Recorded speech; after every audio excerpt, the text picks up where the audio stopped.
Hello po sa inyo lahat, mga kapatid sa pananampalataya sa buong Pilipinas at sa buong mundo.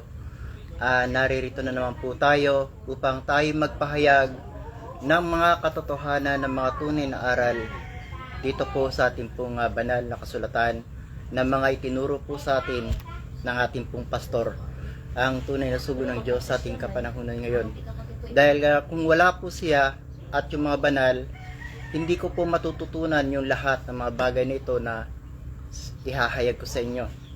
Ang ating pong pag-aaralan ay yung tungkol po ito sa mga kaloob, mga biyaya, kapangyarihan na pinagkakaloob ng mga banal ng ating Panginoon at ng ating dakilang Ama sa mga taong nais gawin yung kanilang mga tungkulin, yung mga taong nais makatulong sa kanilang kapwa.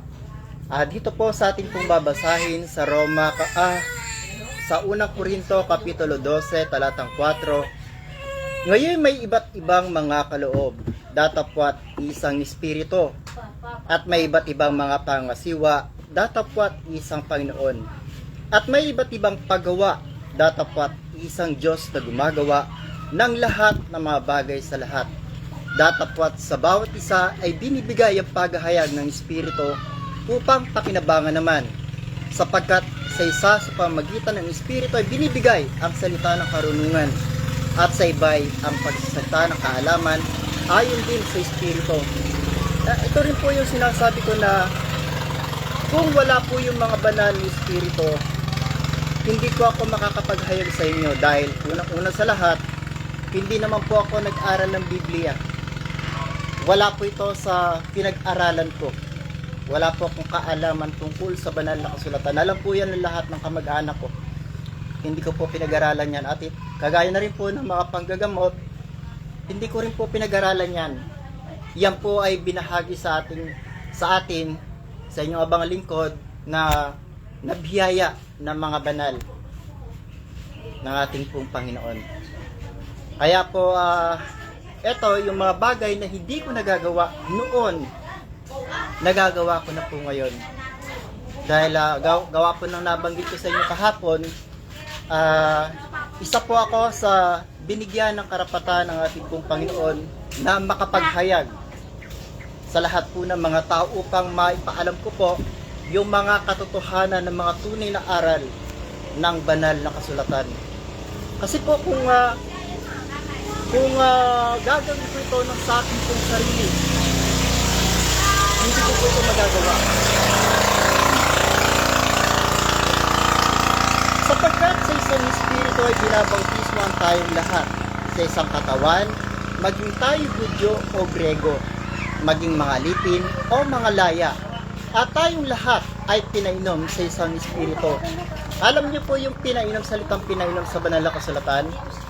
Ibig sabihin po nito yung mga inaralan ng halimbawa, itong mga natututunan natin sa ating pong banal na kasulatan. Halimbawa, ako po'y nangangaral sa inyo. Ako po ay nagpapainom sa inyo ng mga gatas na walang halong daya na utol sa espiritu. Medyo mataas po yung nababanggit ko, pero madali lang po yan. Ibig sabihin po ng gatas na walang halong daya na ukol sa espiritu, ito po yung mga salita ng Diyos na walang halong daya. Yung ating mga nababasa dito sa banal na kasulatan, yan po yung gatas na walang halong daya na ukol sa espiritu. Hindi po natin madadaya ang banal na kasulatan, ang Biblia. So, sabi po dito, sapagkat sa isang espiritu ay binabautismohan tayong lahat. Tandaan po natin mga kapatid sa pananampalataya, hindi po yung bautismo sa tubig. Kailangan na po itong mahayag. Kailangan na. Dahil hindi po ito dapat na matago pa. Dahil nasa panahon na po tayo ng paglilinis, na lahat ng mga nakatagong lihim dapat na po mahayag. Na itong bautismo na kailangan ng sangkatuuhan, hindi po yung bautismo sa tubig. Ano po ba kasi ang sinasabi ng ating pong kagalang-galang na Juan Bautista, Propeta Juan Bautista?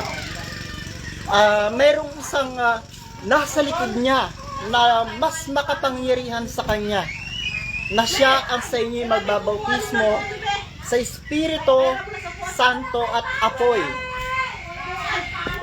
Kaya po mga kapatid sa pananampalataya, panahon na po para maalaman natin itong mga bagay na ito, dahil marami po iba't ibang relihiyon ang ginagamit nila ang bautismo sa tubig, na siyang dapat po ay tigilan na ng lahat ng mga relihiyon, ng mga simbahan, sapagkat ang tunay na kailangan bautismo po ng sangkatauhan ay ang bautismo po ng ating pong Panginoong Jesucristo. Bautismo sa Espiritu Santo at apoy. Mahiwaga po ito, mahiwaga. Dahil isa po ako sa nabautismuhan ng ating pong Panginoon. Ganito po ang gagawin ng Panginoon. Siya po ay bababa. Gagamit po siya ng isang kasangkapan. Siya po ang magbabautismo sa iyo sa Espiritu Santo. At pagkatapos po na mabautismo ka ng ating pong Panginoon, pagkakalooban ka po niya ng Santong Espiritu. Yan po yung mga sinasabing mga gabay o protektor. Kaya po mga kapatid sa pananampalataya, pero bago ka bautismuhan ng ating pong Panginoon, matinding paglilinis po yan. Matinding paglilinis ng iyong buong pagkatao. Ito po yung sinasabing, labhan mo yung damit mo. O basahin po natin sa Apokalipsis.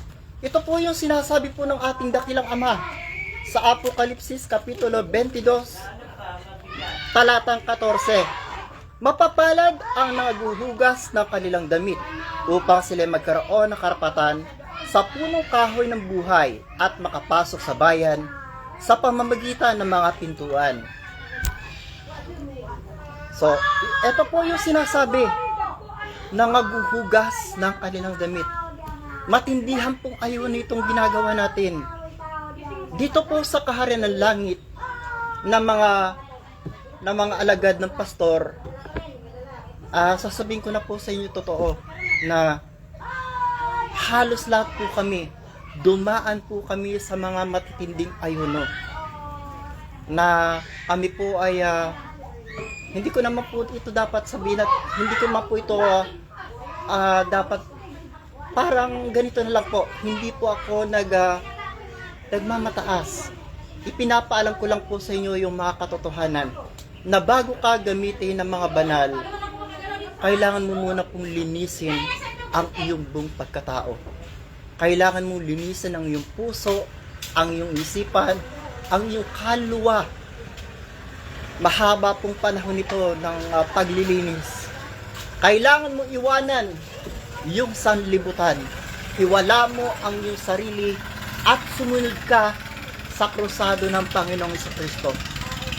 Ganyan po kabigat ang tungkulin na isang alagad, na kailangan mong iwanan yung lahat ng mga bagay na mga makamundong gawain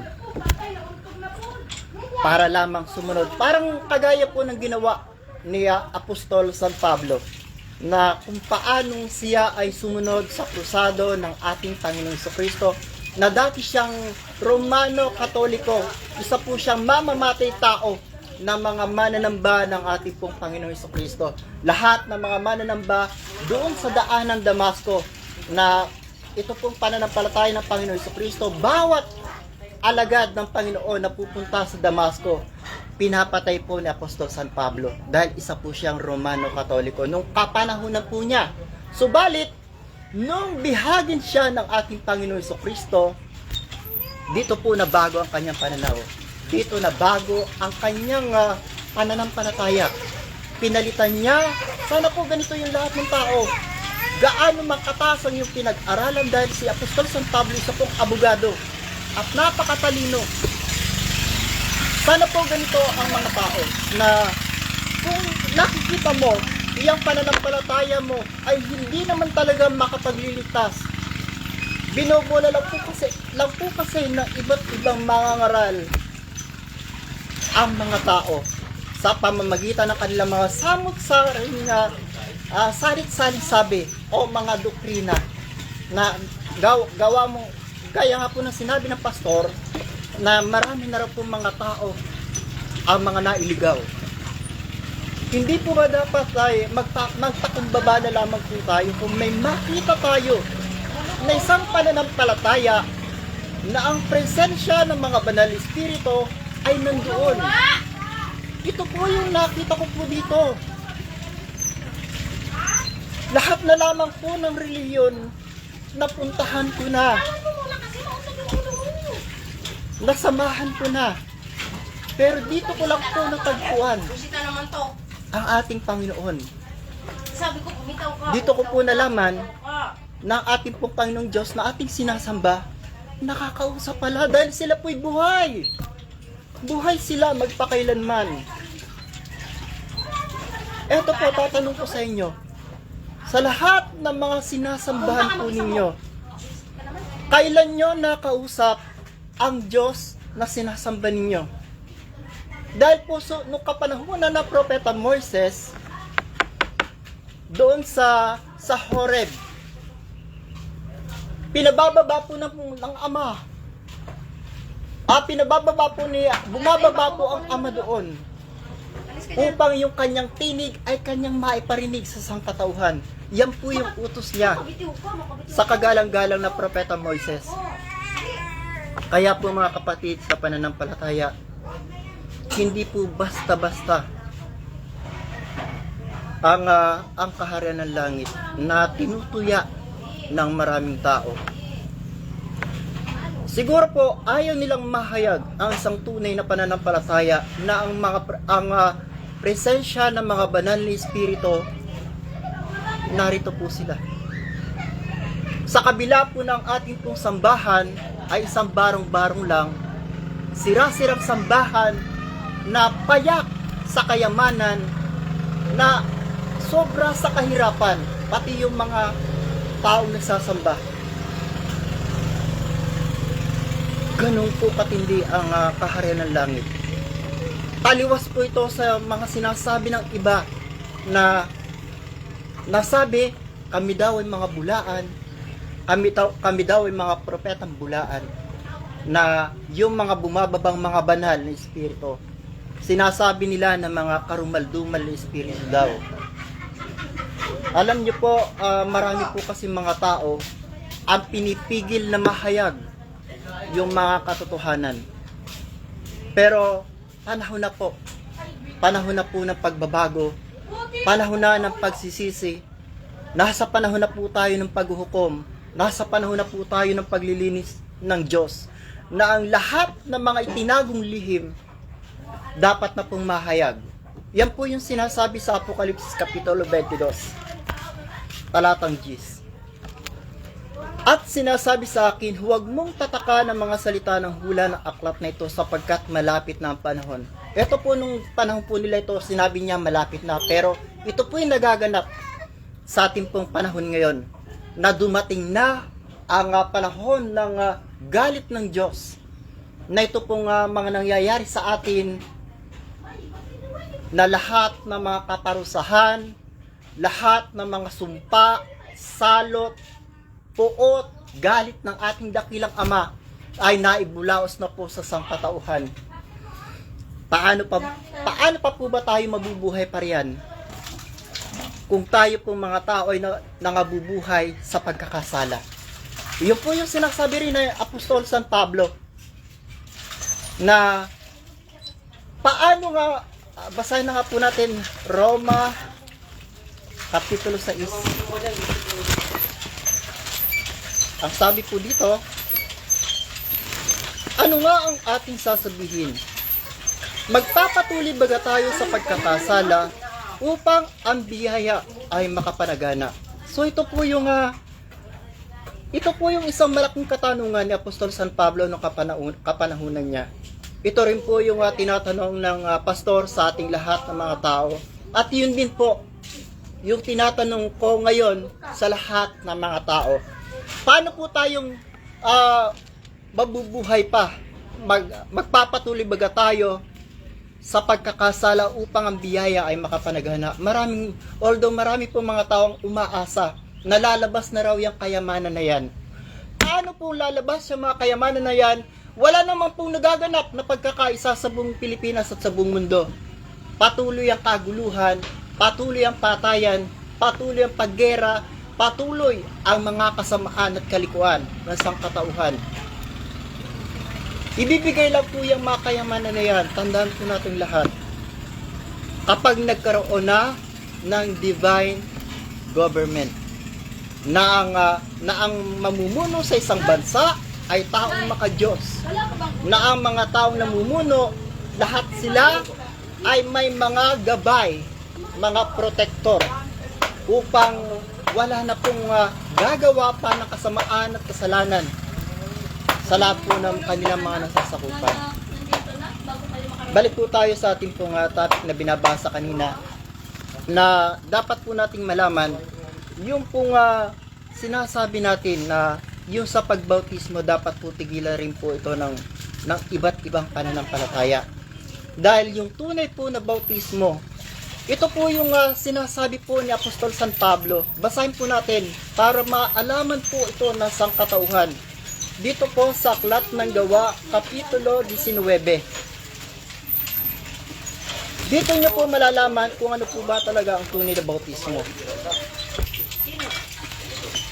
At nangyari na samantalang si Apollos ay nasa Korinto, pagkatahak ni Pablo ng mga lupaing matataas ay napasa sa Efeso at nakasumpong ng ilang mga alagad. At sa kanila sinabi niya, tinanggap ba ninyo ang Espiritu Santo nang kayo'y magsisampalataya? Nakakita po kasi siya ng mga alagad na nagpupulong.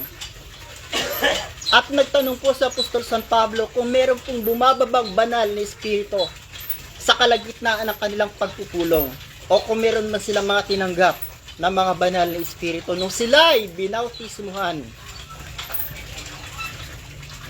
At sa kanila sinabi niya, tinanggap ba ninyo ang Espiritu Santo nang kayo'y magsisampalataya? At sinabi nila sa kanya, hindi man lang namin narinig na may ibinigay na Espiritu Santo. Kasi po sila po yung mga tao na binautismuhan sa tubig. Napakalayo po ng pagkakaiba. Ang taong binautismuhan sa tubig at yung mga tao na binautismuhan sa Espiritu Santo at apoy. Mamaya po papaliwanag ko kung ano po yung apoy na yan. Ibig sabihin po niyan, hindi ka po susunugin dyan. Huwag po kayo matakot dyan. At sinabi niya, kung gayon saan kayo binautismuhan? At sinabi nila, sa bautismo ni Juan. Napakaliwanag di po ba? Sa bautismo po sila ni San Juan binautismuhan. Kaya po ito sagot po ni Apostol San Pablo. At sinabi ni Pablo, nagbabautismo si Juan ng bautismo ng pagsisisi, na sinasabi sa bayan na sila'y magsisampalataya sa darating sa hulihan niya, sa makatubagay kay Jesus. Napakaliwanag po. Dahil si kagalang-galang Juan Bautista, siya po ang nagpapatotoo sa ating pong Panginoong Jesucristo na siyang darating, ang kordero ng Diyos na magliligtas at mag-aalis ng kasalanan ng sanlibutan. Ngayon po, pinatututuhanan po ni Apostol ni kagalang-galang Juan Bautista na ang bautismo sa tubig, although meron din po itong magagawa sa ating pagkatao bilang tayo po dapat ay makapagsisi ng ating pong mga kasalanan. Kailangan din po ito. Pero hindi po ito yung tunay na bautismo na itinuturo sa atin ng ating Panginoon Jesucristo. Ito yung bautismo na ibinibigay sa atin ng ating pong Panginoon Jesucristo at ni kagalang-galang Apostol San Pablo. Kaya po sabi po niya, at nang kanilang marinig ito ay nagpabautismo, ulit po sa 4. At sinabi ni Pablo, nagbabautismo si Juan ng bautismo ng pagsisisi. Ito po yung sa tubig. Na sinasabi sa bayan na sila ay magsisampalataya sa darating sa hulihan niya sa makatuwid bagay kay Jesus. So yung palang tunay na may dala ng tunay na bautismo, wala pong iba kundi ang ating Panginoong Kristo. Ano po bang bautismo ito? Ito po yung bautismo sa Espiritu Santo at apoy. Basahin po natin Mateo Kapitulo 3, talatang 11. Ang sabi po dito, sa katotohanan ay binabautismohan ko kayo sa tubig, sa pagsisisi. Ang nagsasabi po dito ay si Juan Bautista. Datapwat ang dumarating sa ulan ko ay lalong makapangyarihan kaysa akin na hindi ako karapat-dapat magdala ng kanyang pangyapak. Siya ang sa inyo magbabautismo sa Espiritu Santo at apoy. Dito na po tayo sa sinasabing apoy. Alam niyo po, ito pong sinasabing apoy ng ating Panginoong Jesucristo o ng kagalang-galang San Juan Bautista. Ito po yung mga salitang masasakit, mga pangangaral ng Panginoon. Masasakit po itong mga salita na susunog po sa mga masasama mong gawa upang ikaw ay magsisi at magbago. Yan po yung apoy, hindi po yung susunugin ka na sinasabi po ng iba. Kaya nga po ito yung dapat maalaman ng lahat na hindi po kapag nabasa mo sa banal na kasulatan, yun na po yung kahulugan niya, apoy na pansunog. Hindi po. Marami po mga spiritual na meaning yan na dapat po nating malaman at matutuhan. Ito naman po ay natutunan ko lamang po sa ating pong pastor. Tuloy po natin. At nang kanilang marinig ito ay nangagpabautismo sila sa pangalan ng Panginoong Hesus. At nang maipatunay ni Pablo sa kanila ang kanyang mga kamay, ay bumaba sa kanila ang Espiritu Santo at sila nagsipagsalita ng mga wika at nagsipanghula. Alam niyo po yung ibig sabihin nito? May mga bumaba po na mga banal na espiritu dahil yung po mga alagad, napuspos po sila ng Espiritu Santo. Yung iba ay nakapanghula, yung iba ay nakapagrevelasyon. Dito na po dumating yung sinasabi ng ating pong kagalang-galang Propeta Joel na sinabi po ng ating dakilang Ama na sa huling araw ay ibubuhos ko ang aking espiritu sa lahat ng laman. Dumating na po yung panahon na yon. Kaya po huwag kayong magtaka. Marami po mga tao ang nakapanggagamot na, maraming mga tao nakapanghuhula na. Datapat yung iba, hindi po espiritu ng Panginoon yung nabuo sa kanila. Yan po yung mga masasamang espiritu yung nabuo sa kanila. Yan po yung mga nakapri, nanuno, na duwende, na nabuusan ng espiritu na mangkukulam. Ano po ang pagkakaiba ng nabautismo sa Espiritu Santo at apoy at yung mga taong nabautismohan sa tubig? Napakalaki din po ba? Kasi yung mga taong nabautismohan sa Espiritu Santo at apoy, nagkakaroon po sila ng mga gabay, nagkakaroon sila ng mga protektor, nagkakaroon sila ng koneksyon sa Panginoon. Nagkakaroon sila ng koneksyon sa ating dakilang Ama. Naalaman po nila yung mga hiwaga ng kalangitan. Sino po ang dahilan nito? Wala pong iba kundi ang pastor. Siya po ang pinaka-mastermind kung bakit po marami siyang mga alagad na ngayon ay ginagamit na ng mga banal. Kaya po itong mga inihahayag ko sa inyo ay para maalaman na po natin kung ano ba talaga mayroon sa kaharian ng langit. At kung ano po ba yung mga ibang kakayahan ng ating pong pastor. Kaya nga po minsan nagtanong yung pastor sa atin, sa inyo, Ano bang gusto mo? Gusto bang maging propeta? Gusto mo bang maging manggagamot? Gusto mo bang makapagpagaling ng mga taong may sakit at karamdaman?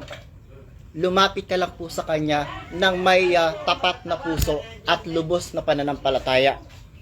Na kung hindi mo po titingnan kung anong itsura meron ng ating pong pastor, dahil maraming mga tao ang tinitingnan na ang ating pong pastor ay isang matanda na pangit daw, sabi nila, at mukhang hindi naliligo, na parang alam niyo po yung Panginoon sa Kristo, ganun din po yung tsura ng Panginoon. Hindi rin nagpapagupit, na hindi rin nagsusuklay, pero puspos ng biyaya at kapangyarihan.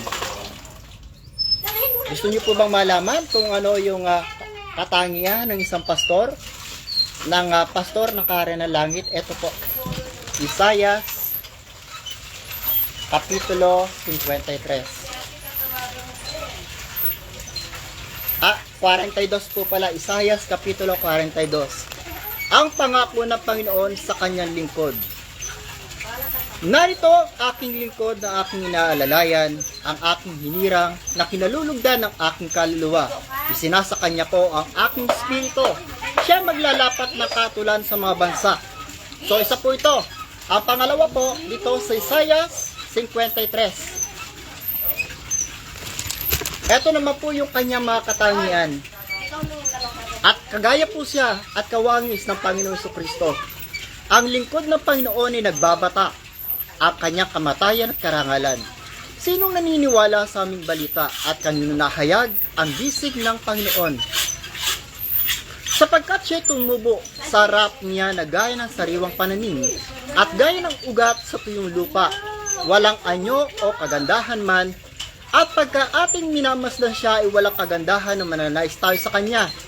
So ibig sabihin po bala, yung Panginoon Kristo, walang kagandahang lalaki na kagaya ng pinakikita ng iba't ibang relihiyon na napakagwapo.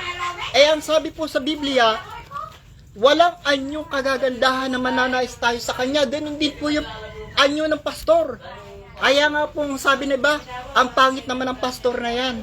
Pero, eto po, siya'y hinamak at itinakwil ng mga tao.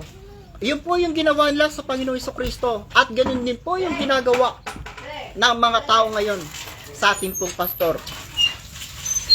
Isang taong sa kapanglawan at bihasa sa karamdaman. From 1974 up to 2023. 84 years old na po or 83 years old na po ang ating pong pastor. Patuloy po siya nangangaral at naglilingkod sa taong bayan ng walang bayad. Nang gagamot, ay kung bibilangin po natin yung mga taong ginamot niya from 1974 and up to now, gaano na po kaya karaming tao? Pero bakit hindi siya nagpayaman? O bakit hindi siya yumaman? Dahil hindi po niya ginamit ang kanyang mga biyaya at kapangyarihan sa kaperahan. Hindi po niya ginamit sa pag-abuso. Hindi po niya inabuso yung mga biyaya at kapangyarihan o yung talento na pinagkaloob sa kanya ng Panginoon. Ginamit po niya ito sa pagtulong sa kanyang kapwa.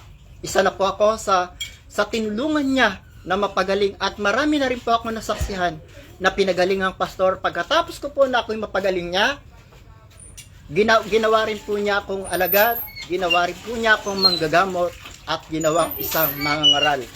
Na noong mga panahon na wala po ako sa pananampalataya na to, hindi ko po ito nagagawa. Pero sa kabila, sa ngayon, ayun na po ang humusga kung ano po mga sinasabi ko, kung ano yung mga pinapatutuhanan ko sa inyo. Nagtiktik po yung butike. Ibig sabihin, kinakatigan niya yung lahat ng mga sinasabi ko. Dahil dito po sa Kaharian ng Langit, bawal po dito ang magsisinungaling, bawal dito ang magbubulaan. Siya'y hinamak at itinakwil ng mga tao, isang taong sa kapanglawan at bihasa sa karamdaman. At gaya ng isa na pinagkublihan ng kanilang mukha ng mga tao na siya'y hinamak at hindi natin hinahalagahan siya. Kaya nga po ito yung sinasabi namin, Sa bawat araw, patuloy at patuloy po kami nangangaral, nagpapahayag ng mga mensahe ng mga banal, nagpapahayag ng mga babala, ng mga mensahe ng lahat ng mga ibinababang mga kaparusahan, mga salot, mga ibinababa ng mga banal, ipinapaalam po namin sa pangkatauhan. Sa bawat araw po na kami naghahayag, subalit tingnan niyo po ang ginagawa ng sangkatawan sa ating pong pastor. Siya po'y hinamak at itinakwil ng mga tao. Pero po, napakaswerte po ang nanganganlong sa kanya. Napakaswerte ng mga taong naniwala sa kanya. Dahil yung ibang mga tao na naniwala sa kanya, pinagkalooban na rin po niya ng mga biyaya at kapangyarihan. At sila po ay mga nakapagpapagaling na mga taong may karamdaman, mga taong may sakit. Sa pamamagitan po ito ng kapangyarihang ipinagkaloob ng ating pong Panginoon at ng ating dakilang Ama. Saan po tayo makakakita ng ganitong klaseng pastor na kayang magbahagi ng kanyang mga biyaya at kapangyarihan sa kanyang mga alagad? Tanungin ko po kayo, sino pong pastor ninyo ang may kakayahan ng mga ganitong bagay na yung mga biyaya at kapangyarihan? Sa bagay, wala po ako nabalitaan kundi yung pastor lang po, siya lang. At yung mga tao naniniwala sa kanya, kaharap po ako ng pinagkakalooban niya ng mga biyaya at kapangyarihan. At sila po ngayon ay nakapagpapagaling na ng mga taong may karamdaman.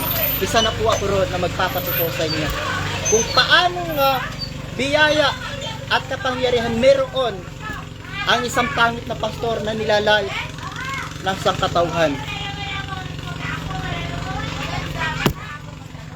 Kaya po mga kapatid ko sa pananampalataya at sa lahat po ng mga nanggagamot, ito lang po ang masasabi ko po sa inyo mga kapatid. Hindi ko po sasabihin ito sa inyo bilang pagtuligsa o kung ano paman. Ito po ay sasabihin ko lang sa inyo bilang payo na sana marami po kasi kung nakikita ng mga manggagamot na mahilig sa mga anting-anting, mahilig sa mga kung ano-anong mga mutya. Tandaan po natin, isang Diyos lang po ang nagbibigay ng mga biyaya at kapangyarihan. Wala pong iba kundi pong ang ating dakilang Ama at ang ating pong Panginoon. Kailangan lang po natin gawin ng tama kung ano mga dapat natin gawin. Kasi nakikita naman po ng ating Panginoon kung sino yung mga tao na nakikita naman po niya yung mga kalooban at puso ng mga taong may kakayahan na makatulong sa kanyang kapwa. Dahil dito po ititingnan ng Panginoon ang iyong puso. Sisiyasatin ng ating dakilang Ama ang iyong puso kung tunay ba at tapat ang iyong hangarin na makapaglingkod ka sa iyong kapwa. Dahil ang utos po sa atin ng ating Panginoon, ibigin mo ang iyong kapwa. Hindi mo man sila kakilala, hindi mo man sila kaano-ano, at hindi mo man sila kagrupo, kasangga, o kakampi, o kung ano man. Ang importante po rito, sundin po natin ang inuutos ng ating pong Panginoon na sila ating paglingkuran, ipalaganap natin ang pag-ibig na itinuturo sa atin ng ating Panginoong Jesucristo. Ipalaganap natin ang pag-ibig niya sa lahat ng mga tao. At sana po ay maalaman natin na yung pong mga biyaya at kapangyarihan na yan na pinagkaloob sa atin ng ating pong Panginoon, huwag po natin gamitin ito sa pamimera. Hayaan po natin ang mga tao na magbibigay naman po yan yung mga tao. Kung sakali po na sila'y natulungan natin, kusa po silang magbibigay. Kung matulungan mo sila may mga sakit, karamdaman, kusa naman po silang magbibigay. Dahil kahit ako man, kung ako'y alimbawa at 6 na buwan na akong may sakit at karamdaman at bigla akong napagaling ng isang manggagamot, ng isang faith healer o albularyo man, maghuhugot po ako ng bukal sa aking puso. Huwag lang po tayo magpresyo. Huwag po nating singilan ng mahal ang mga tao. Tandaan po natin, marami po mga tao naghihirap ngayon. Maraming mga tao ang naghihikahos ngayon dahil sa kahirapan ng buhay. Kaya huwag na po tayong magbigay pa at magdagdag ng pahirap sa kanila. Tumulong po tayo ng may bukal na puso. Tumulong po tayo sa ating kapwa ng bukal sa ating kalooban. Dahil lahat naman po ito, kung hindi nyo po nalalaman, lahat po ng ginagawa natin sa ating pong kapwa, tinitingnan po yan ng Panginoon. Tinitingnan ng ating dakilang Ama, lahat ng ginawa mo, nakatala po yan sa iyong aklat ng buhay. At sa ating pong paglisan dito sa sanlibutan, makikita mo yung lahat ng mga tulong na ginawa mo sa iyong kapwa at isa po ito sa makapagdadala sa iyo sa buhay na walang hanggan. Dahil marami kang mga taong natulungan, marami kang mga tao na nabigyan ng nabiyayaan mo ng iyong mabiyaya at kapangyarihan sa pamamagitan po ng ating pong Panginoon. At yan po mga tao na yan, pagkakalooban ka naman po nila, huwag lang po tayong maningil. Alam ko po kasi yung iba mayayaman na dahil sa sobrang laki ng mga sinisingil nila. Pero tandaan mo po, nakuha mo na yung bahagi mo sa kara ng langit.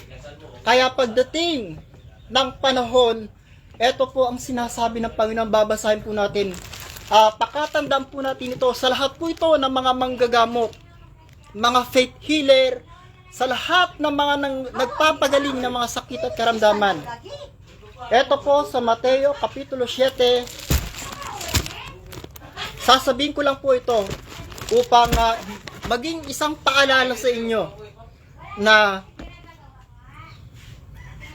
binigyan po tayo ng talento ng Panginoon. Binigyan tayo ng pagkakataon upang tayo ay makatulong sa ating pong kapwa.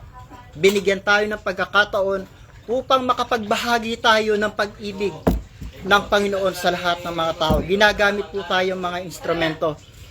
Pero huwag po nating abusuhin yung mga talento po na yan. Ang sabi po kasi ng Panginoon, sa araw ng paghuhukom, eto po ang kanyang sasabihin, sa mga taong inabuso yung kanilang mga biyaya at kapangyarihan, na ginamit yung mga talento nila sa pamemera. Ang sabi po dito, marami ang mga sasabi sa akin sa araw na iyon, Panginoon, Panginoon, hindi baga nagsipanggula kami sa iyong pangalan, at sa pangalan mo'y nangagpalayas kami ng mga demonyo o sari-saring elemento o mga mangkukulam. Parang ganun po yan. At sa pangalan mo'y nagsigawa kami ng maraming gawang makapangyarihan. Subalit, may bayad. At kung magkagoy ipapahayag ko sa kanila, kailanman ay hindi ko kayo nangakilala. Magsilayo kayo sa akin, kayong manggagawa ng katampalasanan. Nanaisin po ba natin sa huling yugto ng ating buhay ay ito, sa kabila ng mga ginawa natin, nakala natin ay nakagawa tayo ng bubuti sa ating kapwa. Subalit, pagdating sa Panginoon, isa palang katampalasanan. Pagdating sa Panginoon, karumal-dumal pala yung ginagawa natin. Kaya ano nangyari?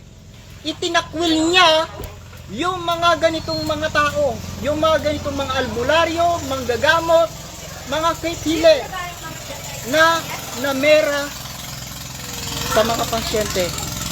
Pasensya na po, kailangan niyo po itong malaman dahil panahon na po na kailangan na po itong mahayag. Dahil kailangan po natin maalaman yung mga bagay-bagay upang tayo po hindi makagawa ng mga ganitong kasalanan sa harapan ng ating Panginoon at sa harapan ng ating dakilang Ama, upang yung mga biyaya at kapangyarihan po na yan ay hindi po natin maabuso. Gamitin po natin ng tama yung mga biyaya at kapangyarihan na yan sa pagtulong sa lahat po ng mga tao, sa lahat ng mga may hirap na walang kakayahan na makapunta sa mga doktor, makapunta sa mga mamahaling ospital. Ikaw ba? Huwag po nating ipagkait yung mga kapangyarihan na yan at mga biyaya. Yan po'y binigay po sa atin ng ating pong dakilang Ama at ng Panginoon upang gamitin po natin sa pagtulong sa ating pong kapwa.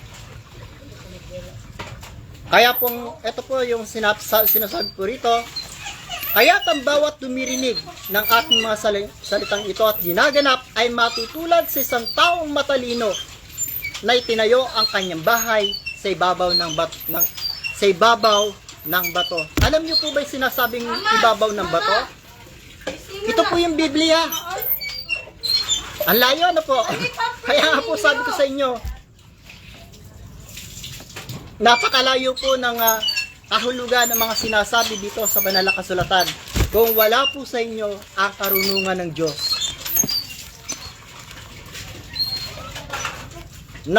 Ano po ba kasi yung mga tao na naitayo niya ang kanyang bahay sa ibabaw ng isang bato? Talikhaga rin po ito. Yung sinasabi pong bahay, ito po yung ating mga katawan o yung ating mga karunungan na magtatatag tayo, itatatag natin ang ating pananampalataya sa banal na kasulatan. Lahat ng ating kaalaman, lahat ng ating karunungan ay nakabase, nakatayo. Dito tayo kumukuha ng kaalaman sa banal na kasulatan. Mahiwaga na po. Kaya sabi ko po sa inyo, lahat naman po ito natutunan ko lang sa pastor. Marami po mga bagay-bagay na akala natin ay matuwid. Na sa dulo pala nito ay pagkapahamak. At darating naman po talaga yung panahon na lahat ng tao ay hahatulan. Lahat ng mga pinili ay pipiliin. Lahat ng mga sinala ay sasalain pa. Lahat ng mga hinirang na mga nahirang sa kapanahunan po natin, tandaan po natin, lahat po ay may pagpipili pa, sasalain pa. Kaya po kung iniisip mo na isa ka sa tinawagan, isa ka sa hinirang, isa ka sa pinahiran, gamitin mo po ng tama, gawin mo po ng tama ang lahat po ng iyong ginagawa. Lahat po ng mga sinasabi natin, lahat ng mga ginagawa po natin, nakikita po yun ng Diyos. Dahil ang kanyang paningin ay nasa ating lahat ng mga lakad. Lahat ng mga ginagawa natin, nakikita po ng Diyos dahil wala pong malilihim sa Kanya. Kaya sa darating na panahon, lahat ng tuhod ay luluhod. Lahat ng dila ay magsusulit sa dakilang Ama. Kaya po mga kapatid sa pananampalataya, pilitin po natin na tayo po ay magsisi, magbago, at magbaliklod na po tayo sa ating pong dakilang Ama. Dahil kung hindi po natin ito gagawin, ay baka dumating po sa atin ang sinasabing babagsik na galit ng Panginoon. Ang araw ng kanyang kagalitan, na siya po ay dadalaw sa sangkalupaan. Natutuwa kayo, dadalaw ang Ama sa sangkalupaan. Hindi niyo po alam ang kahulugan ng pagdalaw ng ating dakilang Ama sa sangkalupaan ay marami po siyang buhay na kukunin. Marami po siyang taong papatayin. Marami po siyang taong lilipunin. Kaya po mga kapatid sa pananampalataya at sa lahat po ng mga gumagawa ng kasamaan, tigilan na po natin ang paggawa ng kasamaan. Pagarin po natin ang ating Panginoon, ang ating dakilang Ama sa ating puso, sa ating isipan, at sa lahat ng mga bagay na ginagawa po natin, gawin po natin ang tama. Huwag po tayo nang mag-isip ng kasamaan sa ating pong kapwa. Isipin po natin palagi, anuman ang ginawa mo dyan sa kaliplitan na yan na sumasampalataya sa akin, hindi mo yan sa Kanya ginawa, kundi sa Panginoon. Yun lamang po at magandang umaga po sa inyong lahat. Sana po ay meron po kayong mga natutunan at meron po kayong naalaman ng mga katotohanan, ng mga tunay na aral ng katotohanan dito po sa Sakaran ng Langit, na kung meron po kayong hindi naunawaan at naintindihan, magmensahe lang po kayo at yan naman po ay ating liliwanagin kung papaano yung mga dapat gawin, mga bagay-bagay na dapat nyo na pong malaman ng mga katotohanan dito po sa kaharian ng langit. Dahil hindi po tayo ang sasagot. Nandyan po yung pastor, yung tunay na sugo. Nandyan din po yung mga banal na espiritu. At panahon na rin po para maalaman ng lahat na ang tunay pong pananampalataya, nandyan po yung mga gabay at presensya ng mga banal na espiritu. Sila po ay bumababa sa kalagitnaan po ng mga pagpupulong, sa kalagitnaan po ng inyong pagmimisa, sa kalagitnaan po ng inyong pagsamba, bumababa po yung mga banal na espiritu. Panahon na po para maalaman niyo po ito, na sila po ay buhay magpakailanman. Siya nawa ang lahat po ng papuri, pasasalamat, pagluwalhati, at lahat ng kapurihan, itaas po natin sa dakilang Ama, hindi po sa akin, sa kanila po. Dahil sila po ang ating itinataas. Sila po ang dapat nating sambahin, dakilain, purihin, magpakailanman. Siya nawa. Maraming salamat po sa inyo lahat.